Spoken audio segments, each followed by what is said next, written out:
اعوذ باللہ من الشیطان الرجیم بسم اللہ الرحمن الرحیم ان شر الدواب عند اللہ الذین کفروا، بے شک بدترین جانداروں میں اللہ تعالیٰ کے ہاں الذین کفروا، وہ جنہوں نے کفر کیا، فہم لا یؤمنون، پس وہ نہیں ایمان لاتے، الذین عاہدت منہم، جن سے معاہدہ کیا آپ نے، ثم ینقضون عہدہم، پھر وہ توڑ دیتے ہیں اپنے معاہدے کو، فی کل مرہ، ہر مرتبہ، وہم لا یتقون، اور وہ نہیں ڈرتے۔ فإما تثقفنہم فی الحرب، پس اگر آپ پائیں ان کو فی الحرب، لڑائی میں، فشرد بہم، بھگا دیں ان کو، یعنی ایسی سزا دیں ان کو کہ بھگا دیں ان کو، من خلفہم، جو ان کے پیچھے ہیں، لعلہم یذکرون، تاکہ وہ نصیحت پکڑیں۔ وإما تخافن من قوم، پس اور اگر آپ خوف کھائیں کسی قوم کی خیانت کا، فانبذ الیہم، پس ڈال دیں ان کی طرف، علی سواء، اس معاہدے کو پر برابری کے، ان اللہ لا یحب الخائنین، بے شک اللہ تعالیٰ نہیں محبت کرتا خیانت کرنے والوں سے۔ ولا یحسبن الذین کفروا، نہ گمان کریں وہ لوگ جنہوں نے کفر کیا، سبقوا، کہ وہ ہمارے ہاتھ سے نکل جائیں گے، انہم لا یعجزون، بے شک وہ نہیں عاجز کر سکتے۔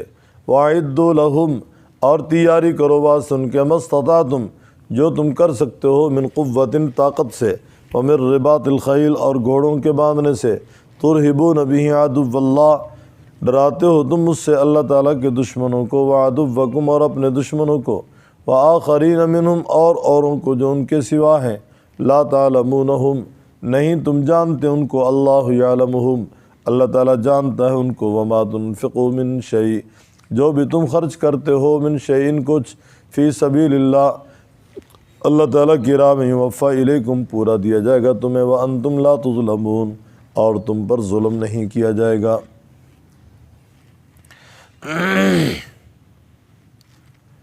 امام الانبیاء صلی اللہ علیہ وسلم مدینہ طیبہ میں جب تشریف لائے تو مدینہ میں بہت سارے قبائل آباد تھے۔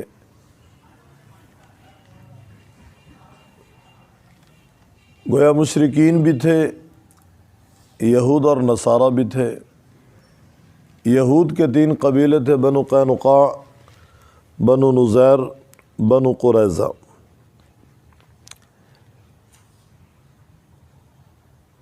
مشرکین کے اوس اور خزرج 2 قبیلے بنسبت ان کے تجارت میں، سیاست میں پیچھے تھے۔ یہ تجارت اور سیاست میں اپنی سرداری رکھتے تھے، اور یہ اوس اور خزرج جو ہیں، یہ اپنے بچوں کی شادی بھی ان سے پوچھ کر کرتے تھے، اپنے معاملات میں ان کی مشاورت کے محتاج ہی رہتے تھے۔ آپ علیہ السلام تشریف لائے تو اہل مدینہ سے آپ علیہ السلام نے ایک معاہدہ کیا۔ ارد گرد کے جتنے بھی قبائل تھے تمام اس معاہدے میں شامل تھے، اور اس معاہدے پہ یہود، بنو قینقاع، بنو نذیر، بنو قریظہ، ان تمام کے دستخط بھی موجود تھے۔ یہودیوں کا ایک سردار تھا کعب بن اشرف، اس کے بھی دستخط موجود تھے۔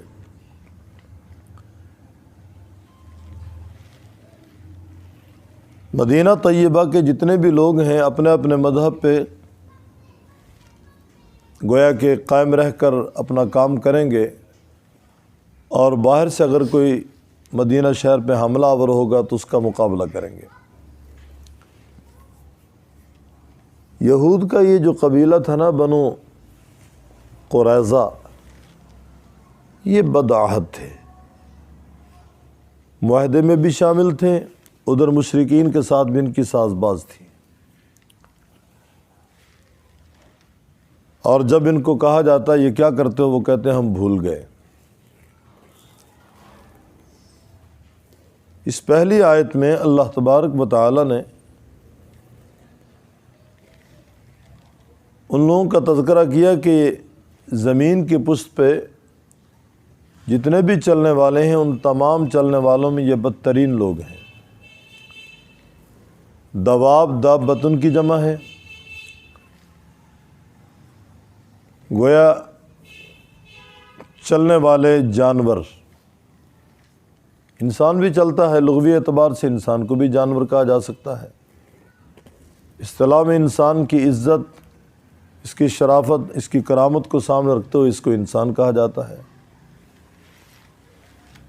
جس طرح طاقتور، طاقت والا، جانور، جان والا۔ فرمایا بدترین جانداروں میں اللہ تعالیٰ کے ہیں الذین کفروا، وہ جنہوں نے کفر کیا، فہم لا یؤمنون، بس وہ ایمان نہیں لاتے۔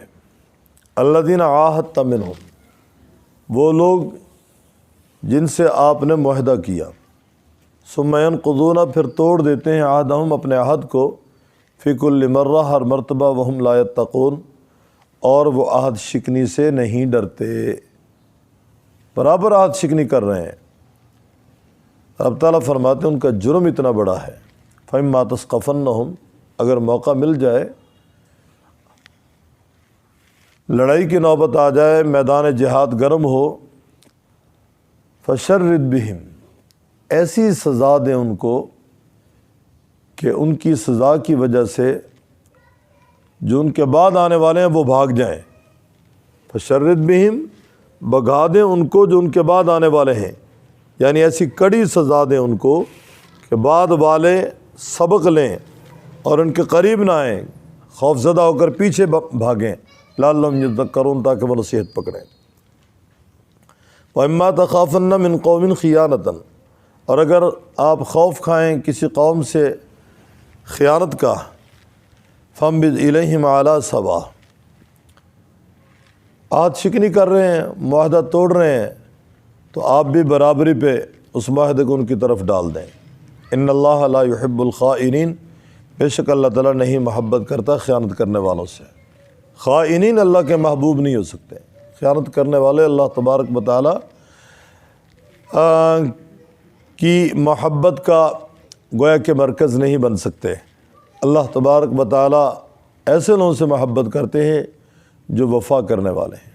رب العزت کا فرمانا اوفوا بالعہد ان العہد کان مسئولا، لوگو عہد کو پورا کرو، عہد کے بارے میں کل پوچھ ہوگی، سوالات ہوں گے۔ مفسرین نے لکھا ہے حضرت امیر معاویہ رضی اللہ عنہ کے دور خلافت میں رومیوں کے ساتھ معاہدہ ہوا۔ معاہدے کی مدت ابھی پوری نہیں ہوئی تھی، کچھ دن باقی تھے، 2 دن یا 3 دن یا 4 دن، مثال کے طور پہ امیر معاویہ رضی اللہ تعالیٰ عنہ نے اپنی فوجوں کو حکم دیا سرحد کی طرف مارچ کرنے کا، اور کمانڈ خود کر رہے تھے۔ پیچھے ایک گھڑ سوار دوڑتا ہوا چلا رہا ہے، وہ تھے حضرت عامر ابن عباسہ رضی اللہ تعالیٰ عنہ۔ یہ 4 5 نمبر کے صحابی ہیں ایمان لانے والوں میں۔ عامر ابن عباسہ رضی اللہ تعالیٰ عنہ کی قبر آپ کے پاکستان کے اندر ہے۔ کوئٹہ روڈ پہ سکھر سے باہر نکلیں، کہتے ہیں عامر ابن عباسہ رضی اللہ عنہ کی وہاں قبر ہے۔ میں گیا تو وہاں ارد گرد کے لوگوں سے پوچھا میں نے کہ یہ سندھ کے علاقہ میں بدعت و رسومات اور شرک بھی بہت زیادہ پایا جاتا ہے، صحابہ کرام کی یہ قبریں ہیں، 2-3 اور بھی قبریں وہاں ساتھ ہیں جن کی نشاندہی حضرت امام الاولیاء حضرت مولانا احمد علی لاہوری رحمہ اللہ نے اور دیگر بزرگوں نے کی ہے۔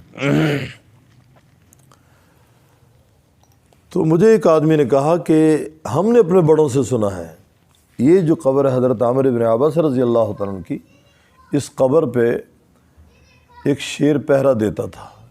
جب کوئی یہاں صرف دعا کی نیت سے آتا، شیر اسے کچھ کہتا نہیں تھا، اگر کچھ اس کی نیت میں ارادے میں خرابی ہوتی تو شیر اسے چھوڑتا نہیں تھا۔ یہ اس آدمی نے کہا کہ ہم نے اپنے بڑوں سے سنا ہے، واللہ عالم۔ تو حضرت عامر ابن عباسہ رضی اللہ عنہ تشریف لائے، فرمایا اللہ اللہ وفا اللہ غدر، خدا کا خوف کرو، وفا کرو، غداری نہ کرو۔ آپ علیہ الصلوۃ والسلام نے فرمایا جب تک معاہدہ پورا نہ ہو، معاہدے کی مدت پوری نہ ہو، تم گویا کہ اپنی فوجوں کو سرحد کی طرف یا آگے نہیں بڑھا سکتے۔ حضرت امیر معاویہ رضی اللہ عنہ نے جس وقت سنا کہ امام الانبیاء صلی اللہ علیہ وسلم کا فرمان سنا رہا ہے حضرت عمر بن عباسہ، تو فوراً اپنی فوجوں کو واپس اسی مقام پہ جانے کا حکم دیا جہاں سے چلے تھے۔ یہ ہے اطاعت رسول، یہ ہے محبت رسول۔ اور آج تو غلامی رسول میں موت بھی قبول ہے، زندگی قبول نہیں ہے، موت بھی قبول ہے۔ غلامی رسول میں موت بھی قبول ہے، نعرے لگ رہے ہیں غلامی رسول میں موت بھی قبول ہے۔ غلامی رسول میں زندگی قبول کرنی ہے کہ زندگی قبول ہے، اور تجربہ ہے کہ جہاں زندگی رسول اللہ کی غلامی میں گزرے گی نا، آٹومیٹکلی طور پہ موت بھی غلامی رسول میں آ جائے گی۔ اگر زندگی بغاوت میں گزری تو موت غلامی رسول میں کیسے آ سکتی ہے بھائی؟ نہیں سمجھ آئی۔ امام الانبیاء صلی اللہ علیہ وسلم کی بعثت کا مقصد کیا ہے؟ لیظہرہ علی الدین کلہ، دین اسلام کو غالب کرنا۔ اور دین اسلام غالب ہم نے مکانوں کی چھتوں پہ کرنا ہے، اپنے جسموں پہ نہیں کرنا۔ اگر ہم دین اسلام سے محبت نہیں کریں گے، دین اسلام کو اپنی ذات پہ لاگو نہیں کریں گے، دین اسلام کو دل و جان سے ہم قبول نہیں کریں گے، ہماری آنکھ دیکھنے کے لیے تیار نہیں، کان سننے کے لیے تیار نہیں، زبان تکلم کے لیے تیار نہیں، قدم اس طرف اٹھنے کے لیے تیار نہیں، ہاتھ اس طرف پہنچنے کے لیے تیار نہیں، اگر منہ میں لقمہ جا رہا ہے وہ بھی گویا غیر شرعی طور پہ اور حرام کا لقمہ جا رہا ہے، وہاں ہم سوچنے کے لیے تیار نہیں، تو یہ کیسے غلامی رسول میں موت آئے گی بھائی؟ غلامی رسول کیسے بنے گی؟ غلامی رسول میں زندگی قبول ہے، زندگی کو غلامی رسول میں قبول کرنا ہوگا، تب غلامی رسول میں موت آئے گی۔ کو باتیں میرے سمجھ آ رہی ہیں بھئی آپ کو؟ تو رب تعالیٰ فرماتے ہیں اگر آپ خوف کھائیں کسی قوم کی خیانت کفم بذیلہم علی سوا، ڈال دیں ان کی طرف اوپر برابری کو اس معاہدے کو، ان اللہ لا یحب الخائنین ولا یحسبن الذین کفروا، نہ گمان کریں وہ لوگ جنہوں نے کفر کیا سبقوا، کہ وہ ہمارے ہاتھ سے نکل جائیں گے، انہم لا یعجزون، وہ عاجز نہیں کر سکتے، وہ ہماری گرفت میں ہیں، ہماری پکڑ میں ہیں، ہماری پہنچ میں ہیں، وہ ہماری دسترس سے باہر نہیں ہیں۔ ہر آدمی اللہ تبارک و تعالیٰ کی گرفت میں ہے، اللہ کی گرفت سے وہ نکل نہیں سکتا۔ ہر آدمی کا دل اللہ تعالیٰ کے قبضہ قدرت میں ہے، یہ دھڑکنیں اللہ کے امر سے چل رہی ہیں۔ اللہ تبارک و تعالیٰ اپنا امر اٹھا لیں، دھڑکن ختم ہو جائے گی۔ روح کیا ہے؟ اللہ کا امر ہی ہے نا، یسألونک عن الروح قل الروح من امر ربی، اللہ کے امر سے چل رہی ہیں۔ اللہ اپنا امر اٹھا لیں گے تو جسم ساکت پڑا ہوا ہے، کل تک جسے ابا جی لوگ کہتے تھے وہ لاشا پڑا ہوا ہے، کل تک جسے بیٹا کہا جاتا تھا وہ میت پڑی ہوئی ہے، کل تک جسے گویا بھائی کہتے تھے وہ ایک ڈیڈ باڈی پڑی ہوئی ہے۔ تو انسان کی قدر و قیمت سانس کے ڈورے سے ہے، اور یہ سانس کا ڈورا اللہ کا امر ہے۔ تو یہ مت خیال کیجئے کہ ہم اللہ رب العزت کی قدرت میں نہیں ہیں، ہم اللہ کی قدرت میں ہیں۔ اللہ جب چاہے، جس وقت چاہے ہمیں زندگی سے محروم کرتے۔ اللہ تعالیٰ عافیت والی زندگی سب کو نصیب فرمائے، موت آئے تو ایمان کی حالت میں آئے۔ نہ گمان کریں وہ لوگ جنہوں نے کفر کیا کہ وہ نکل جائیں گے ہمارے ہاتھ سے، انہم لا یعجزون، بے شک وہ عاجز نہیں کر سکتے۔ وَأَعِدُّوا لَهُمْ مَا اسْتَطَعْتُمْ، تیاری کرو بات سن کے، جو کچھ اپنی طاقت سے تم تیار کر سکتے ہو۔ مَا اسْتَطَعْتُم مِّن قُوَّةٍ وَمِن رِّبَاطِ الْخَيْلِ، فرمایا اور گھوڑوں کو باندھنے سے، تُرْہِبُونَ بِهِ عَدُوَّ اللَّهِ، نزول قرآن کے وقت گھڑ سواری، گھڑ دوڑ، یہ بھی جنگی آلات میں سے ایک آلہ تھا۔ تیر اندازی اور نیزے کا سیکھنا، اور کیا کہتے ہیں تلوار اور ڈھال کا ساتھ رکھنا، یہ سب جہاد کے آلات ہیں، سب کے سب۔ رب تعالیٰ فرماتے ہیں وَأَعِدُّوا لَهُم مَّا اسْتَطَعْتُمْ، اور جس دور میں بھی جو جنگی آلات استعمال ہوتے ہیں ان کے اختیار کرنے کا حکم ہے۔ اسلامی حکومت ہو تو گن کے لائسنس کی کوئی ضرورت نہیں ہے۔ افسوس کہ اسلام کے نام پہ ملک بنا لیکن ہماری حکومت اسلامی آج تک نہ بن سکی، ہماری حکومت اسلامی نہ بن سکی۔ اسلامی حکومت کے اندر اسلحے کا لائسنس نہیں ہے۔ آپ نماز لائسنس سے پڑھتے ہیں؟ نماز عبادت ہے، روزہ عبادت ہے، زکوٰۃ عبادت ہے، حج عبادت ہے۔ نماز، روزہ، زکوٰۃ، حج پہ لائسنس نہیں ہے۔ فرمایا جہاد بھی عبادت ہے۔ جہاد کے لیے جن آلات کی ضرورت ہے ان آلات کے حاصل کرنے کے لائسنس کی ضرورت نہیں ہے۔ لیکن افسوس نام اسلامی جمہوریہ پاکستان اور کام سارے غیر اسلامی ہیں، اور جو ہمارے سروں پہ مسلط ہیں ان کو سورہ اخلاص نہیں آتی، ایمان مفصل نہیں آتی، ایمان مجمل نہیں آتی، التحیات نہیں آتا، دعائے قنوت نہیں آتی، قرآن پاک کی گویا کہ اچھے طریقے سے تلاوت تو بہت مشکل، جو نماز کے اندر قرآن پاک پڑھا جاتا ہے اتنی مقدار میں بھی قرآن پاک ان کو یاد نہیں ہے۔ افسوس ہے۔ اللہ تبارک و تعالی ہمارے حکمرانوں کو یہ فکر نصیب فرما دے، ٹھیک ہو جائیں، اگر ٹھیک نہیں تو پھر اللہ ان کو ہٹا، ان کی جگہ کو اور چہرے لا کر کھڑا کر، ان کو دور کر دے۔ اس ملک کی دھرتی کو اللہ پاک کر ان ناپاک جسموں سے، ان ناپاک لوگوں سے جن کے عزائم اچھے نہیں ہیں، جو ملک کی خاطر اور ملک کے مکینوں کی خاطر گویا کہ ہر وقت اسی کوشش میں ہے کہ ہم نے ان کو کھانا کیسے ہے۔ اخلاص پیش نظر ہے ہی نہیں، ہمدردیاں ہیں ہی نہیں۔ فرمایا اسلامی حکومت میں لائسنس نہیں ہے۔ وَأَعِدُّوا لَهُم مَّا اسْتَطَعْتُم مِّن قُوَّةٍ وَمِن رِّبَاطِ الْخَيْلِ تُرْهِبُونَ بِهِ عَدُوَّ اللَّهِ، ڈراؤ تم اس سے اللہ کے دشمنوں کو اور اپنے دشمنوں کو، وَآخَرِينَ مِن دُونِهِمْ، اور اوروں کو جو ان کے علاوہ ہیں، لا تعلمون، تم ان کو نہیں جانتے، وہ کون ہے؟ امام انقلاب حضرت مولانا عبید اللہ سندھی رحمۃ اللہ علیہ فرماتے ہیں اس سے مراد رومی اور ایرانی ہیں، کہ عرب تو تمہارے دشمن ہیں ہی، رومی بھی تمہارے دشمن ہیں، ایرانی بھی تمہارے دشمن ہیں۔ تمہارا پالا آج عرب والوں سے پڑ رہا ہے، تمہارا پالا عجموں سے بھی پڑے گا، رومیوں سے پڑے گا، ایرانیوں سے پڑے گا۔ وآخرین من دونہم، اور جو ان کے علاوہ ہیں، لا تعلمون، تم ان کو نہیں جانتے، اللہ یعلمہم، اللہ ان کو جانتا ہے۔ وما تنفقوا من شیء، جو بھی تم خرچ کرتے ہو، حال کا معنی جو بھی تم خرچ کرو گے کوئی چیز فی سبیل اللہ، اللہ تعالیٰ کی راہ میں، یوفی الیکم، چونکہ میدان جہاد میں ان آلات کے خریدنے کے لیے مال کی ضرورت ہے، اور جو مال صرف ہوگا ان آلات کی خریداری میں، فرمایا اس کا بدلہ اللہ تمہیں دیں گے، وہ مال رائگان نہیں جائے گا، وانتم لا تظلمون، اور تم پر ظلم نہیں کیا جائے گا۔ ان شر الدواب، بے شک بدترین جانداروں میں عند اللہ، اللہ تعالیٰ کے ہاں، الذین کفروا، وہ لوگ جنہوں نے کفر کیا، فہم لا یؤمنون، پس وہ نہیں ایمان لاتے، الذین عاہدت منہم، وہ لوگ جن سے آپ نے معاہدہ کیا، ثم ینقضون عہدہم، پھر توڑتے ہیں اپنے عہد کو، فی کل مرہ، ہر مرتبہ، وہم لا یتقون، اور وہ نہیں ڈرتے۔ فإما تثقفنہم فی الحرب، پس اگر تو پائے ان کو، اگر آپ پائیں ان کو، تعظیمی معنی، فی الحرب، لڑائی میں، فشرد بہم، بس بھگا دیں ان کو، ایسی سزا دیں کہ بھگا دیں ان کو، من خلفہم، جو ان کے پیچھے ہیں، لعلہم یذکرون، تاکہ وہ نصیحت پکڑیں۔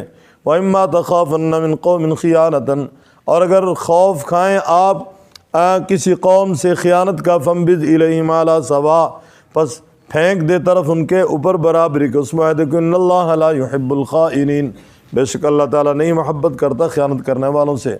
وَلَا يَحْسَبَنَّ الَّذِينَ كَفَرُوا، نہ گمان کریں وہ لوگ جنہوں نے کفر کیا، سبقوا، کہ وہ نکل جائیں گے ہمارے ہاتھ سے، انہم لا یعجزون، بے شک وہ نہیں عاجز کر سکتے۔